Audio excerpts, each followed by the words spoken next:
수업 시작하도록 하겠습니다. 5차시 수업이고요. 5차시는 이제 함수 극한에서 마지막 단계입니다.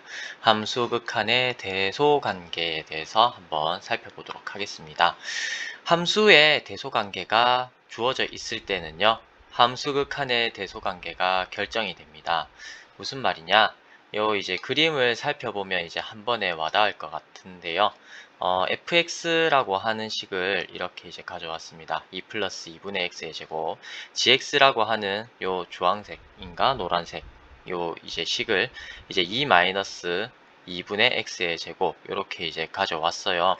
그럴 때 요 사이 두 개 함수 사이에 끼어 있는 요 hx라고 하는 초록색 함수가 있거든요. 네, 그래서 이제 여기에 x는 0을 기준으로 했을 때 여기에 있는 근처의 x값, 요 사이에 있는 x값에 대해서 이제 모두 어때요? 요 y값이 fx는 hx보다 크고요. 그리고 gx는 hx보다는 작습니다. 맞죠?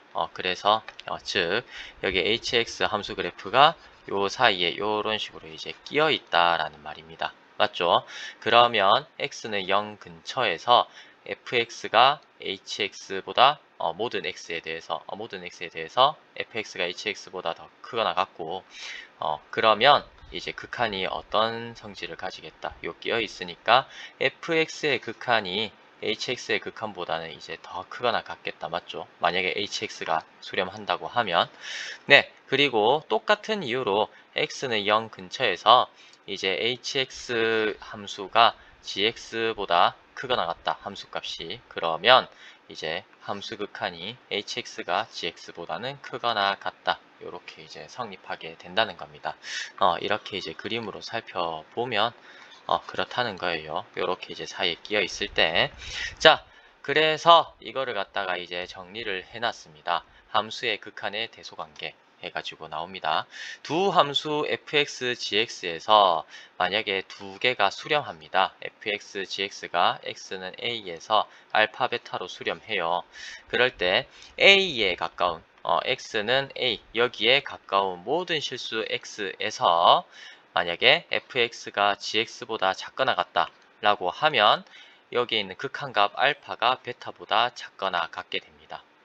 아시겠죠? 네, 그리고 이거를 이제 위에 있는 거, 그 다음에 함수 hx를 가져와서 fx랑 gx 사이에 hx가 있다라고 하면 그리고 이제 알파랑 베타가 같다라고 하면 여기에 가운데 끼어 있는 요 부분 hx의 극한은 어디로 간다? 알파로 간다. 그러니까 fx가 어떤 알파 값으로 수렴하고 gx가 알파 값으로 수렴하면 요 사이에 끼어 있는 hx가 어딜 가든 어디밖에 못 간다? 알파로밖에 못 간다는 거예요. 그죠? 요게 이제 hx가 fx랑 gx 사이에 끼어 있는 게 샌드위치 같다 해서 이거는 이제 샌드위치 정리라고도 부르기도 합니다. 그래서 이제 함수 극한 만약에 이제 있다. 함수의 극한이 존재한다. 그럼 그 대소관계는 함수의 대소관계에 의해서 결정이 이런 식으로 두 가지로 된다. 라고 하는 거 정리해 두시면 됩니다. 네, 실제로 이제 문제에서는 여기 있는 2번이 좀 자주 쓰이기는 합니다. 네, 참고를 해보면요. 함수 극한의 대소관계는 앞에서와 마찬가지로요. x가 a로 갈 때 뿐만 아니라 a의 오른쪽에서 갈 때, A의 왼쪽에서 갈 때, 그리고 X가 무한대로 갈 때, X가 마이너스 무한대로 갈 때, 전부 다 수렴하기만 하면, fx, gx, 이렇게 알파, 베타로 어떻게든 수렴하면, 성립한다는 겁니다. 아시겠죠? 그리고 이제 두 번째로는요, 만약에 fx, gx가 같지 않아요. 모든 실수에서 예를 들어서 모든 실수에서도 같지 않은 경우가 있다라고 합니다. 그럴 때 만약에 두 극한이 존재한다고 하면 이제 gx의 극한이 크거나 같을 수 있다는 겁니다. 같을 수도 있다. 예를 들어서 fx가 x분의 1이고 gx가 0이라 합시다. 그러면 어떻게 생겼어요? 이렇게 있으면 이렇게가 이제 y는 fx이고요. 여기가 y는 gx잖아요. 그죠? 그럼 모든 x에 대해서 0보다 큰 모든 x에 대해서 fx가 더 크죠? 맞죠? 더 큰데 0보다 큰 거에 대해서 다 크지만 극한값은 어떻다는 겁니까? x가 무한대로 갈 때의 극한값은 둘 다 0으로서 같게 되거든요. 그래서 이제 두 함수의 크기가 같지 않은 경우라 하더라도 극한값은 같은 경우가 있다라고 하는 것까지 정리를 해두시면 됩니다. 네, 그러면 예제 문제 두 개를 풀고 이번 수업을 끝내보도록 하겠습니다. 예제 1.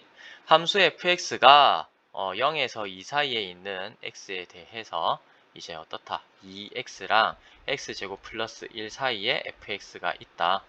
이거를 이제 만족시킬 때 리미트 x가 1로 갈 때 fx의 값을 구하시오. 이렇게 이제 되어 있는 문제가 있어요. 요 말은 이제 뭐예요? x는 1 근처에서 그죠? 이렇게 이제 있으면 1 근처에 0이랑 2가 있다 맞죠? 그래서 요 사이에 있는 모든 x에 대해서 여기에 있는 부등식이 성립하죠. 등호를 빼먹었네요. 맞죠? 이 수업 때마다 실수가 하나씩 나와가지고 속상합니다. 네, 어쨌든 이렇게 이제 부등식이 성립하니까 어떻다? 극한값도 함수 크기에 따라서 결정이 된다는 겁니다. 이 두 개가 존재만 하면 알겠죠? 근데 우리는 x가 1로 갈 때 2x의 극한 존재하고 x가 1로 갈 때 x제곱 플러스 1의 극한이 존재하는 거 알고 있잖아요. 그러니까 그냥 이렇게 이제 쓴 거예요. 알겠죠? 그럴 때 x가 1로 갈 때 2x의 극한은 2이고 x가 1로 갈 때 x제곱 플러스 1의 극한이 2이니까 요거는 속닥속닥 생각만 해주는 거죠. 샌드위치 정리에 의해서 어떻다? 여기 가운데 있는 fx도 어디로 가야 된다? 무조건 가야 된다고 하면 2로 가야 된다 라고 하는 뜻입니다.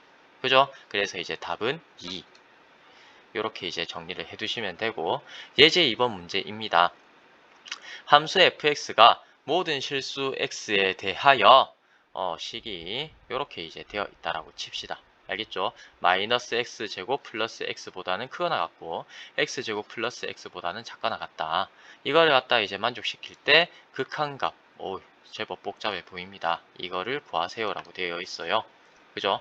그래서 이거를 갖다가 이제 fx, gx를 갖다 한번 구해보려고 하니까 어떻다 하는 거예요? 요렇게 이제 될 거예요.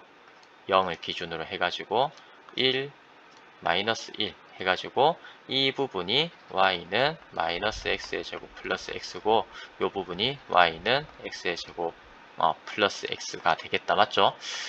요렇게 이제 두 개 함수 사이에 뭐다? fx가 끼어 있어요. 그죠? 예를 들어서 네, 요런 식으로 이제 y는 fx가 끼어 있다라고 합시다. 네, 그렇게 이제 놓으면 그냥 fx는 그냥 0으로 가네 하고 이제 끝낼 수가 있지만 이거를 풀 때 사실 도움이 안 돼요. 그죠? 요걸 풀 때 그냥 이거 풀 때 리미트 x가 0으로 갈 때 fx는 0으로 가잖아. 그래가지고 여기에다 0을 갖다 대입하려고 보니까 아이고 온통 0으로 가는 거 천지다. 맞죠? 그래서 이거를 갖다 적절히 변형을 시켜줘야 됩니다. 이게 도움이 안 된다. 그래서 이제 어떤 거를 갖다가 쓴다.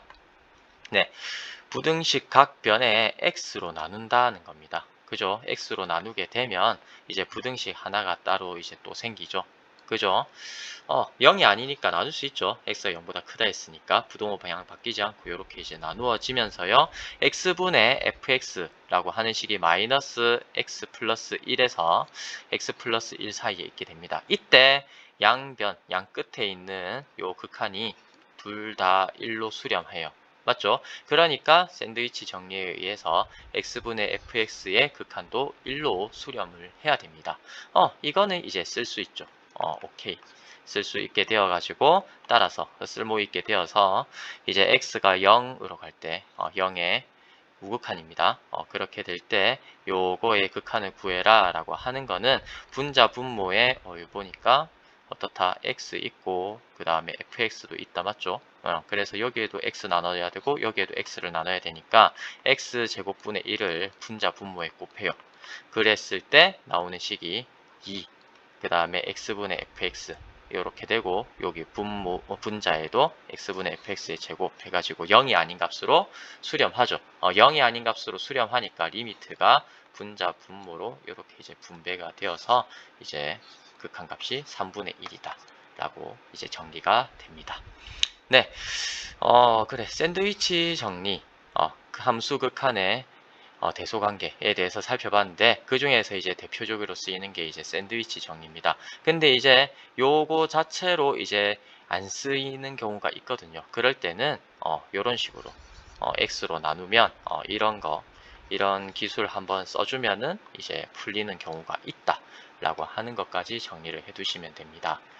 네, 그렇게 어려운 부분은 없죠. 네, 함수극한의 대소관계 한번 나오면 이제 푸는 방법이 정형화되어 있기 때문에요. 오늘의 풀이 방법을 기억해 두시고 나중에 유용하게 쓰셨으면 좋겠습니다. 네, 수고하셨습니다.